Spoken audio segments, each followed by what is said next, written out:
বিদায় বিদায় বিদায় বিদায় মোরে দিও গো দেখা, হে প্রিয় রাসূল তবু দিদারে হব ধন্য তখন আমি, শূন্য দেহ যখন লুটাবে ধুলায়। বিদায় বেলায় বিদায় বেলায় মোরে দিও গো দেখা,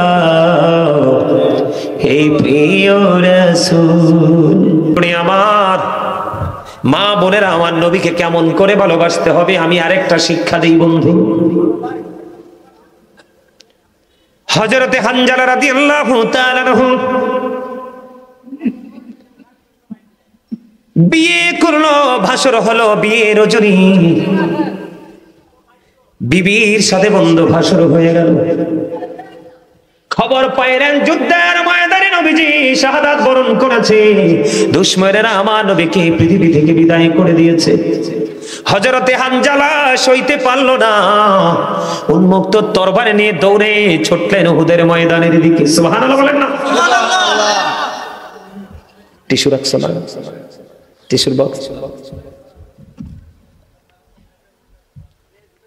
বিবি ফেলে যদি হানজালা বিয়ের রজনীতে নবীর জন্য দৌড়াইতে পারে, এই কলবা শিকারপুরের এই শিকারপুর গ্রামের মানুষগুলো যদি নবীর প্রেমিক হতো, তাহলে আজকের দিনে সব কাজ ছেড়ে মাহফিলে চলে আসতো। কথা বলেন না কেন? তাকে বলছি সব ছেড়ে মাহফিলে চলে আসতো যদি নবীর প্রেমিক হতো। মুখে যদিও নবীর প্রেমের গল্প বলে, আদতে প্রেমিক হতে পারেন নাই। কারণ হানজালা যদি বিয়ের রাত্রিতে এই একটা দিন, এই একটা রাত, একটা স্বামী স্ত্রীর প্রথম রাত, এই রাজ্যে কত মধুময়, কত প্রেমময়। ও বন্ধু, এটা আল্লাহর পক্ষ থেকে দেওয়া এক নিয়ামত। ওই নিয়ামতের রজনী বর্জন করে চলে গেল হানজালা।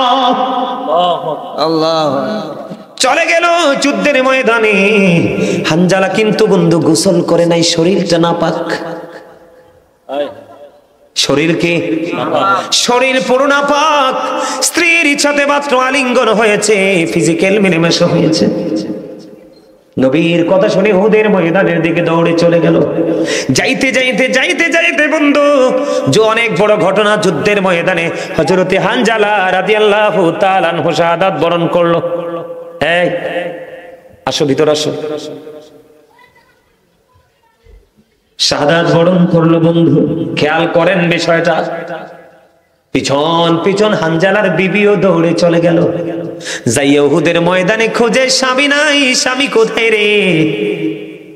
ও বন্ধু, নবীজি হানজালার বিবিকে আমার নবীজি ডাক দিয়ে বলল, স্বামীকে পাগলের মতো খুঁজতেছে হানজালার বিবি। এখানে সবচেয়ে বড় মজার বিষয় হলো, এই যুগের বউরা কি স্বামীকে ঘর থেকে বের হইতে দিত? কথা বলেন না কেন? এই যুগের মেয়েরা স্বামীকে হাতছাড়া করত? কখনোই নয়। ওই হানজালার বিবি কত নবীর প্রেমিক রে, খবরটা নিয়ে দেখেন। স্বামীকে আটকায় না, স্বামী চলে গেছে রে। স্বামীর পিছন পিছন বন্ধু চলে গেল ওই যুদ্ধের ময়দানে। ও বন্ধু, যুদ্ধের ময়দানে গিয়ে শাহাদাত বরণ করলো। ইন্না লিল্লাহি ওয়া ইন্না ইলাইহি রাজিউন। যুদ্ধের ময়দানে যখন শহীদ হলো, বিবি গিয়ে বন্ধু উহুদের ময়দানে স্বামীকে খুঁজছে। আমার নবী একটা ডাক দিয়ে বলল, হানজালার বিবি রে, তুমি আকাশের দিকে তাকাও। আকাশের দিকে তাকিয়ে দেখলেন, ও বন্ধু, ওই মহাশূন্য থেকে রে হানজালার লাশ, হানজালার ওই পবিত্র দেহটা উহুদের জমিনের দিকে বন্ধু নিয়ে এসেছে জান্নাতি খাদেমেরা। জোরে জোরে কন্যা সুবহানাল্লাহ। জান্নাতের খাদেম মানে বুঝছেননি কারা? ফেরেশতারা। ও বন্ধু, জান্নাতি খাদেমেরা হযরতে হানজালার লাশ বন্ধু নিয়ে আসলো কোথায়? পৃথিবীর জমিনে, উহুদের ময়দানে। এবার হানজালার বিবি হানজালার কাছে গেলেন, যাইয়া দেখে স্বামী মনে হয় যেন এই মাত্র গোসল করেছে। দাড়িগুলো বেয়ে বেয়ে ফোঁটা ফোঁটা করে বন্ধু তাজা পানিগুলো ঝরে ঝরে পড়ছে রে। আমার নবীকে প্রশ্ন করলো, নবী, নবী গো, ও আমার প্রাণের নবী, নবী বলে দেন না, আমার স্বামী তো গোসল করে নাই গো নবী। এখন আমি চাইয়া দেখলাম আমার স্বামী গোসল করা অবস্থায়, আমার স্বামী গোসল করেছে কে গো? এবার আপনার আমার প্রাণের নবী জানিয়ে দিল, হানজালার বিবি রে, তোমার স্বামী তো দিনের জন্য তোমার নবীর প্রেমে জীবনটা বিলিয়ে দিয়েছে। এই জন্য আমার আল্লাহ হানজালা নবীর প্রেমে পড়ে নাপাক দেহ নিয়ে পৃথিবীতে যুদ্ধের ময়দানে ঝাঁপিয়ে পড়েছে। আমার আল্লাহ ডেকে ডেকে বলে, বন্ধু হাবিব, আমি আপনাকে ইমামুল মুরসালিন বানিয়েছি গো, আমি আপনাকে হাবিবুল্লাহ বানিয়েছি গো। আপনার প্রেমে পড়ে হানজালা নাপাক দেহ নিয়ে এসে যুদ্ধের ময়দানে শহীদ হলো গো। আমি আল্লাহ তাকে নাপাক দেহ নিয়া বরজখী জীবনে চাইতে দিব না। এই জন্য আমার আল্লাহ জান্নাতি খাদেম ফেরেশতাদেরকে পাঠিয়ে দিলেন আরশের নিচের পানি দিয়ে গোসল করাইয়া, আরশের নিচের পানি দিয়ে গোসল করাইয়া উহুদের ময়দানে পাঠিয়ে দিয়েছে। নারে তাকবীর, নারে রিসালাত, হযরত মাওলানা গাজী সুলাইমান আল কাদরী সাহেব জিন্দাবাদ জিন্দাবাদ। তাকান, লজ্জা মানুষের চোখে থাকে। দাদা ভাই কি বলেন? লজ্জা মানুষের চোখে থাকে। ন্যূনতম লজ্জা যদি থাকতো, আজকে কক্সবাজার থেকে একজন আমার এখানে অতিথি আসবে, ফেনী দরবার শরীফ থেকে আজকে পীর সাহেব আসবে, গাজী সুলাইমান কুমিল্লা থেকে আসবে। আহারে, তাদেরকে দেখার জন্য হলে একটু আত্মসম্মানের দিকে তাকাইয়া বসি। না না না, মানুষের সেই আত্মসম্মান বোধ কোথায় চলে গেল? চলে যাওয়ার কারণ হলো আমরা আজকে নবীর আদর্শ ধারণ এবং লালন করছি না।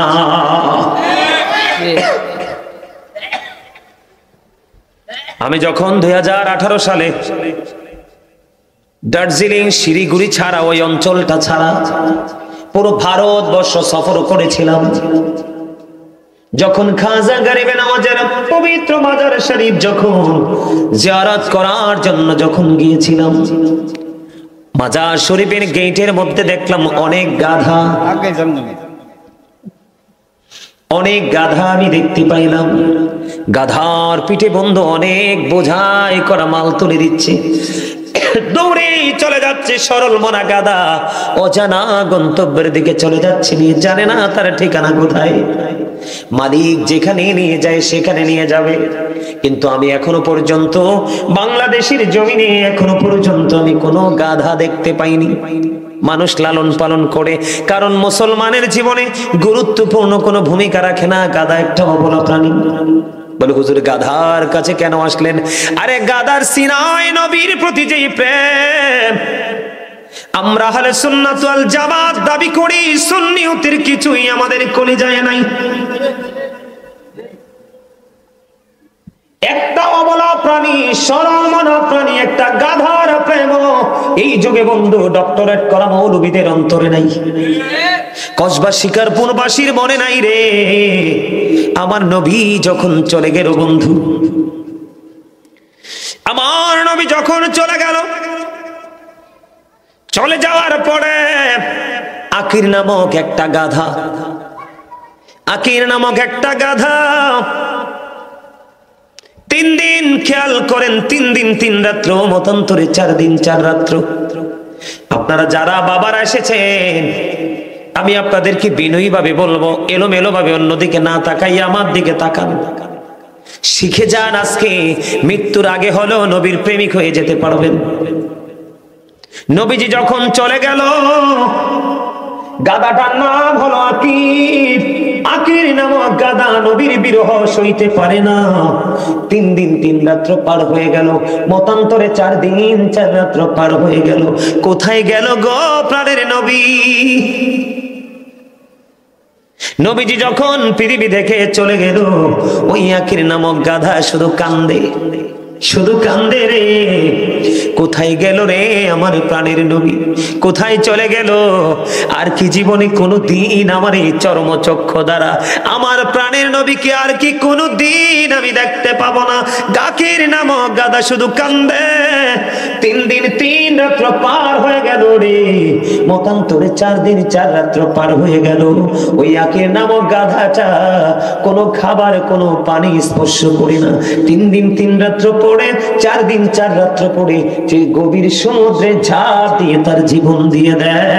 নবীর বিরহ সইবার ক্ষমতা তার মধ্যে ততটুকু ছিল না। জোরে জোরে কন্যা সুবহানাল্লাহ।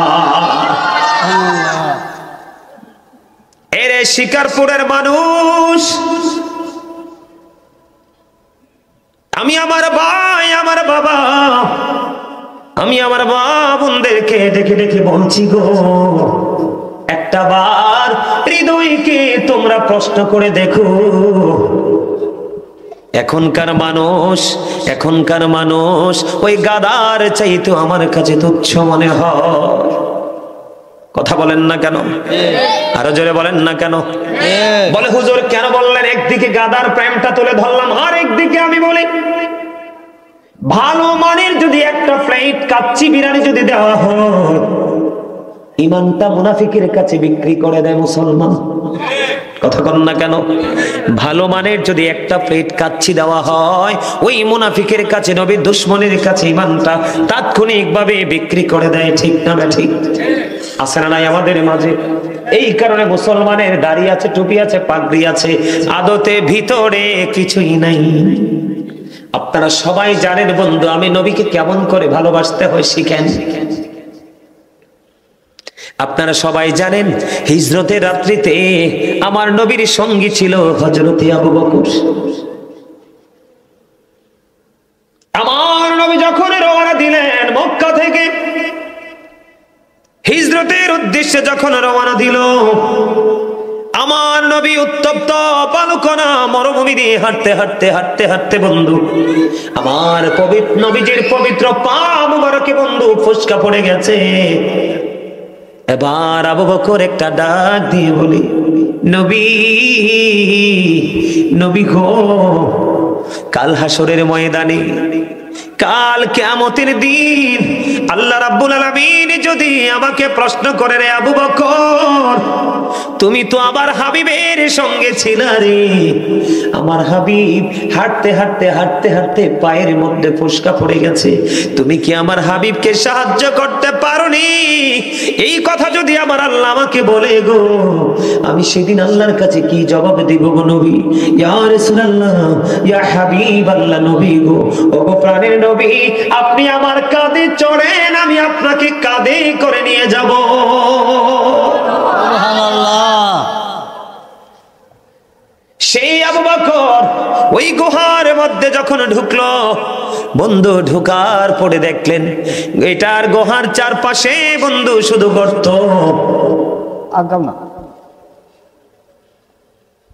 গুহার চারপাশে বন্ধু শুধু গর্ত। আমার দিকে তাকান, প্রেম কেমন করে করতে হয়। আসেন সবাই সামনে আসেন, সবাই আসেন, আসেন আসেন আসেন। মানুষের উপরে আল্লাহ রহমত দিছে, একজন একজন করে আসতেছে। আসেন, আল্লাহ শিকারপুর হাজীবাড়ির মানুষের উপরে তুমি সব রহমত ঢাইলা দাও। এটি পাথরের মতো শক্ত, মূর্তির মতো সোজা। হাসানি, আমি যে কথাটি কই তারা শোনে না, আমি তো কই দাদা, তারা শরম পাইয়া তাক দায়িত্ব। ওমা এত স্লো কেন?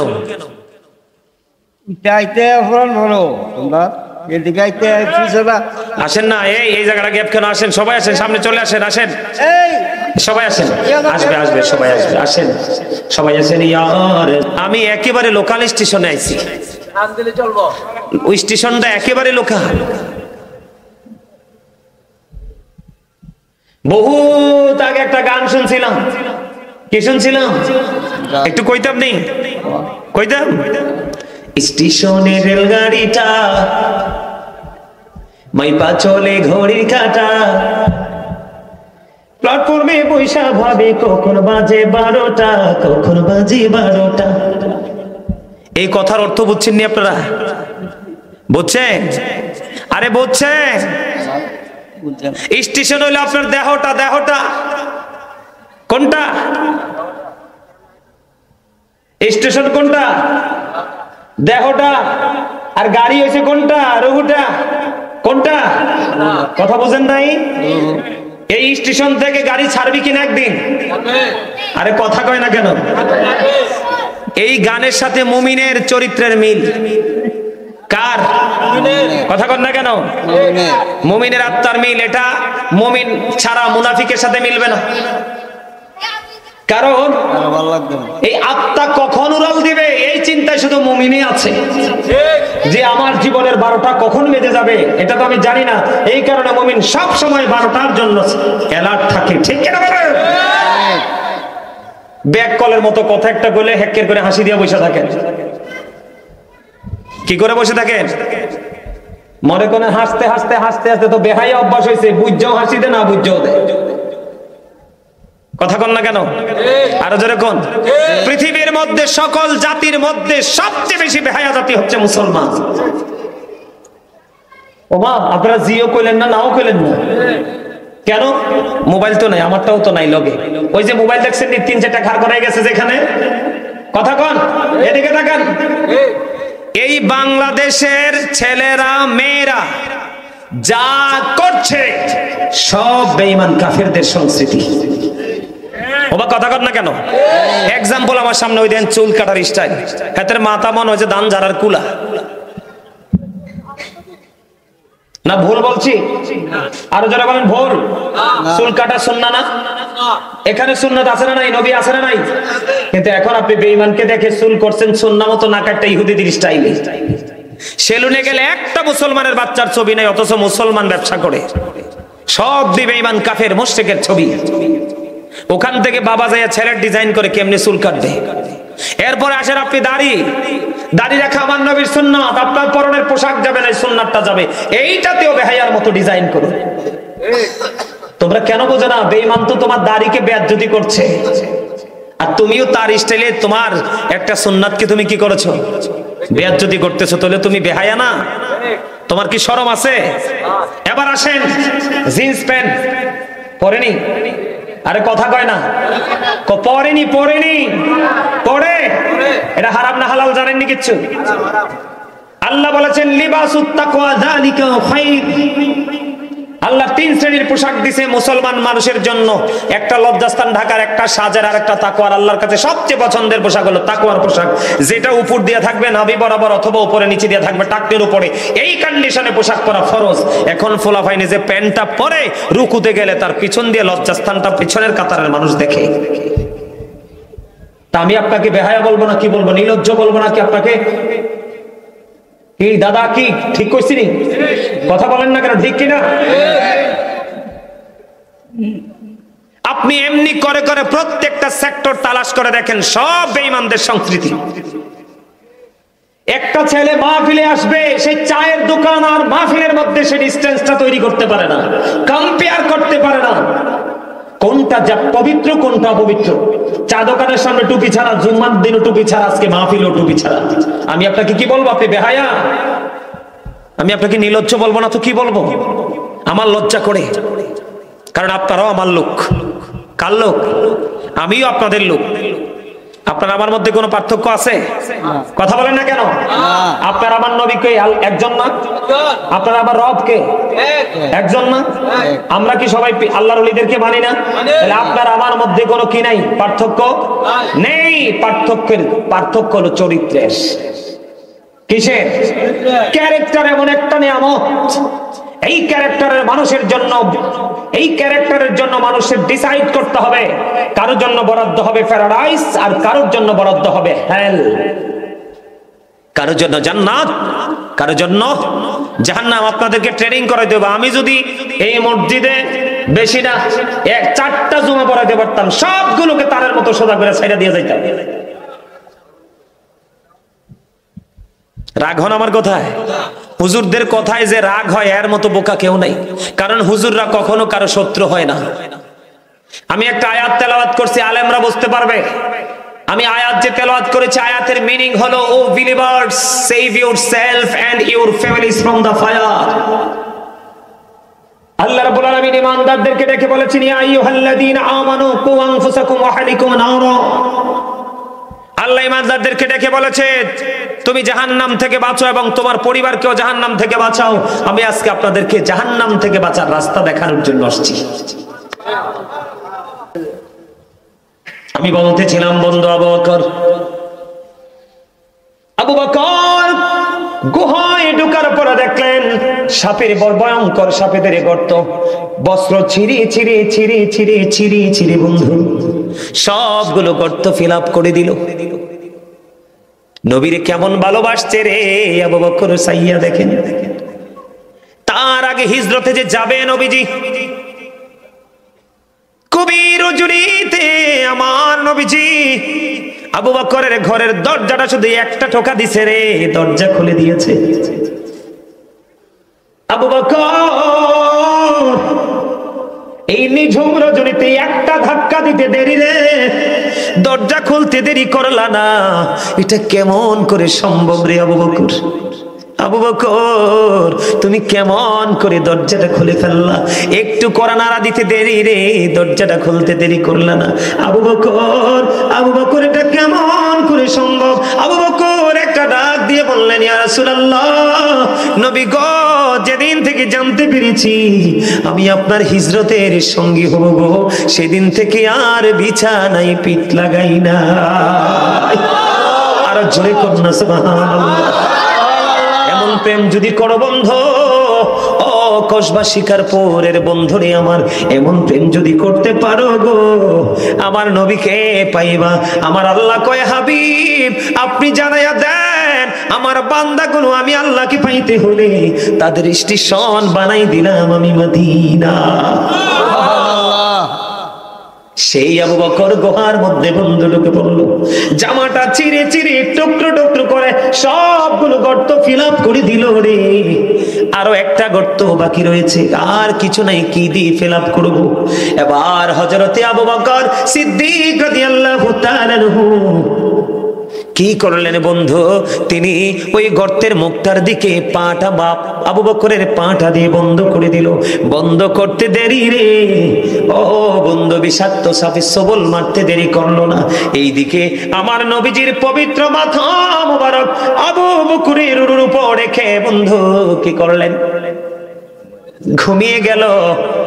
এদিক দিয়ে আবু বকরকে সাপে সবল মারলো। সবল মারতে দেরি রে, এমন ভাবে বিষটা আবু বকরের শরীরের মধ্যে বন্ধ প্রবেশ করলো। প্রবেশ করার পরে তার পুরো শরীরটা কালো হয়ে গেল। একটা পর্যায়ে কম্পন আরম্ভ হয়ে গেল। আবু বকরের চোখ দিয়ে বেয়ে বেয়ে পানি পড়তে লাগলো। আমার নবীজির পবিত্র নুরানি চেহারা মোবারকে একটা বড় চোখের পানি পড়তে দেরি রে, আমার নবীজি চাইয়া দেখে আবু বকরের অবস্থা পুরো প্রতিকূলে। এবার বন্ধু দেখেন সাপের বিষে যন্ত্রণায় ছটফট করছে রে, কিন্তু আমার নবীর ঘুম ভাঙ্গায় নাই।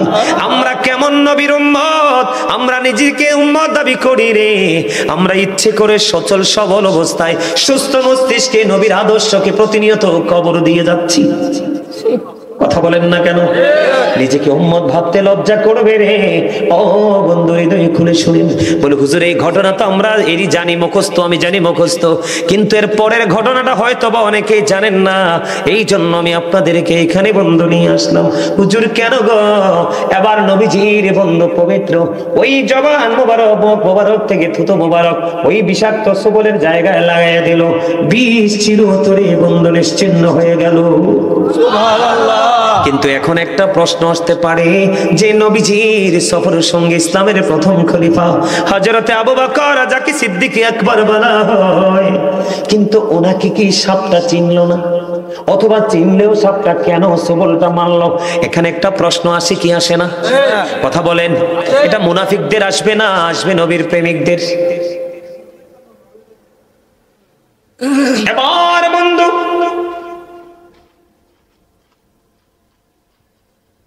খবর তালাশ করতে শুরু করলাম, কেন রে আবু বকরের পায়ে সাপটা সবল মারলো? তথ্য কালেক্ট করতে গিয়ে বন্ধু খবর পেয়ে গেলাম আবু বকরের পায়ে সাপটা সবল কেন মেরেছিল? আবু বকরকে বিষাক্ত করে মেরে ফেলার জন্য নয় রে, আবু বকরকে সবল মারেছিল একটা কারণ আছে।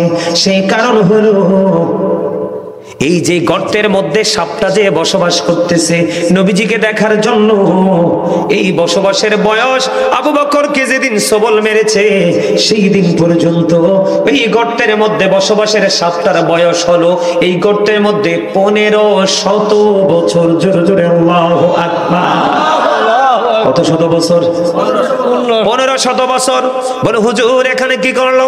আবু বকরের পায়ে সবল মারলো। সবল সাপের ভাষা প্রকাশ হয়নি, সবল মেরে আবু বকরকে বুঝিয়ে দিলেন, আবু বকর পা সরাইয়া নাও, আমি 1500 বছর ধরে এখানে অপেক্ষা করতেছি, আমি আমার প্রাণের নবীর দিদারের আশায়। চুরি চুরি বলুন না সুবহানাল্লাহ। ওই সাপ কত গভীর নবীর প্রেমিক বন্ধুরে। আমি আপনাদেরকে বলি বন্ধু, আরেকটা তথ্য আমি আপনাদেরকে দিব, আমার দিকে তাকান। ইমাম হাসান হোসাইন দুই ভাই তো জান্নাতে যুবকদের সর্দার হবে, আপনারা জানেননি? এই গ্রাম শিকারপুরের যুবকগুলো, এত যুবকের মধ্য থেকে 2-4 জন যুবক মাহফিলটাতে আসছে। যে কয়েকজন যুবক ভাই তোমরা এসেছো, তোমাদেরকে মেইন করে আমি আলোচনাটা করছি।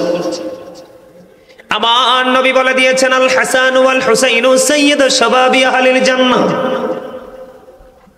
আমি মর্যাদা প্রেম দুটোই তোমাদেরকে বুঝাই রে। নবীজি বলেছেন, Imam Hasan and Husain are the leader of younger people in জান্নাহ।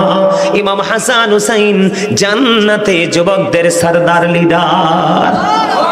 বলেছে কে? তাহলে শিকারপুরের যুবকের কোনো ভয় আসেনি। আমার নবী আরো বলেছেন,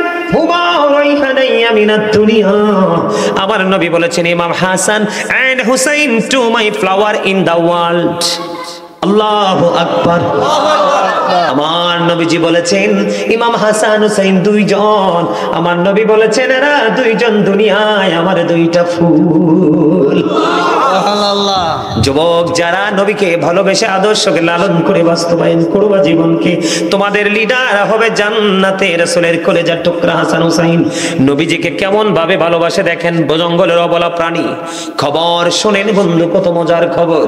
একদিনে গ্রাম্য লোক নিজে নিজে নিয়ত করলেন যে নবীজির দরবারে বন্ধু একটা হরিণ উপহার দিবে। আমরা কি হুজুরদেরকে হাদিয়া দেই না? উপটোকন দেই কি দেই না? অনেক কিছুই তো দেই, যার যেমন সামর্থ্য আছে দেই তো। ঠিক তৎকালীন সময়ে বন্ধু এক গ্রাম্য লোক একটা হরিণ নবীজিকে উপটোকন দেবে, কিন্তু তিনি হরিণ দিয়েছেন হরিণের বাচ্চা। এত সুন্দর, আপনারা সরাসরি হরিণ দেখছেননি? অনেকেই দেখেন না, আবার অনেকেই দেখেছেন, আমি দেখেছি। আসলে অপূর্ব সুন্দর একটা প্রাণী হরিণ, কিন্তু হরিণটা দিয়েছে, সেই হরিণটা ছিল বাচ্চা। সে হরিণটা কি? বাচ্চা। হরিণটা হলো বাচ্চা। বাচ্চা হরিণ নবীজির দরবারে যখন গ্রাম্য লোকটা উপহার দিয়ে গেল, এবার বন্ধু রাসূলের কলিজার টুকরা হাসান রাদিয়াল্লাহু তাআলা আনহুকে নবীজি দিয়ে দিলেন। ইমাম হুসাইন তো দেখে ফেলেছে। হুসাইন একটা ডাক দিয়ে বলে, নানা, নানা গো, ও নানা গো, ভাইয়াকে কত সুন্দর হরিণের বাচ্চা দিয়েছো, আমারও তো একটা হরিণ লাগবে। জোরে জোরে কন্যা সুবহানাল্লাহ। আমার একটা কি লাগবে? আমার একটা হরিণ লাগবে। বন্ধু ইমাম হুসাইন চাইতে দেরি রে, আমার নবীজি সামনের দিকে চাইয়া দেখে বিদ্যুৎ গতিতে বন্ধু একটা বাচ্চা হরিণ আর একটা বড় হরিণ দৌড়ে আসছে নবীজির কদমে। নবীজির কাছে আসলো ওই বড় হরিণী, এসে বন্ধু নবীজির কাছে যখন আসলো, হরিণীর জবান খুলে গেল। হরিণী নবীজিকে সালাম দিলেন, নবীজিকে বললেন, নবী গো, কিছুক্ষণ আগে আপনার দরবারে যে বাচ্চাটা উপটোকন দেওয়া হয়েছে, এই বাচ্চাটার মা আমি গো, এই বাচ্চাটার মা আমি। আমি মা হয়ে আমার আরেকটা বাচ্চা, আমার দুইটা বাচ্চা আমি আপনার হুসাইনের জন্য দিয়ে গেলাম। জোরে জোরে কন্যা সুবহানাল্লাহ। বন্ধু আমার নবীকে কেমন ভাবে ভালোবেসেছে রে আমার আল্লাহ। হরিণীকে ডেকে ডেকে বলে, যা যা আমার হাবিব, আমার হাবিবের কাছে চলে যা। কাছে যখন দেখা হয়ে গেল, নবীজি ডাক দিয়ে বলে, নসিবা, নসিবা রে, আজকে তো তোমার অনেক বড় ক্ষতি হয়ে গেল রে নসিবা। এবার নসিবা একটা ডাক দিয়ে বলে, ইয়া রাসূলুল্লাহ, ইয়া হাবিবাল্লাহ, নবী গো, ও নবী, আমার ভাই, আমার বাবা, আমার স্বামী শহীদ হয়েছে, আমার বিন্দু পরিমাণ কোনো দুঃখ নাই, আমি আপনাকে পেয়েছি তো সব পেয়ে গেছি।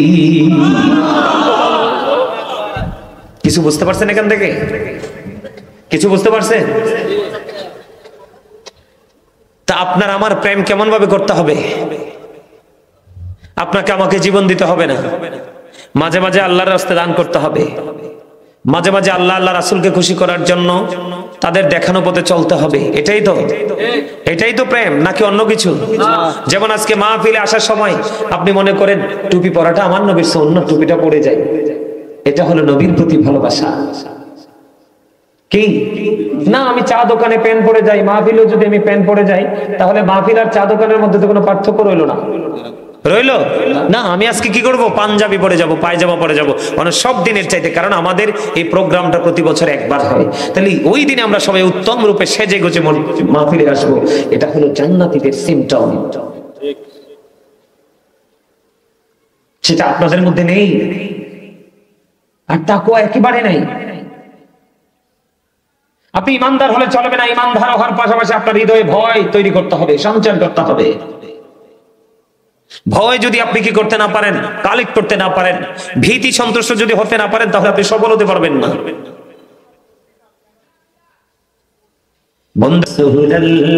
জিকির দ্রুত ভাবে লা ইয়া রাসূলুল্লাহ, তাই আমার মতের নিদান কারে আসিও নবী গো, আমার শিয়রে দেখিব আপনাকে আপন নজরে।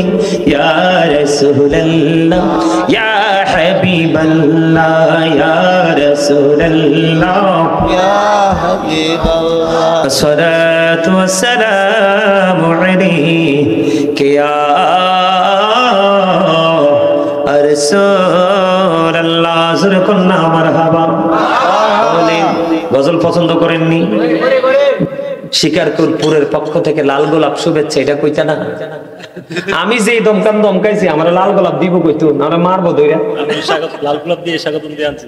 কথা কম, গোলাপটা কো আই তো দেই নো,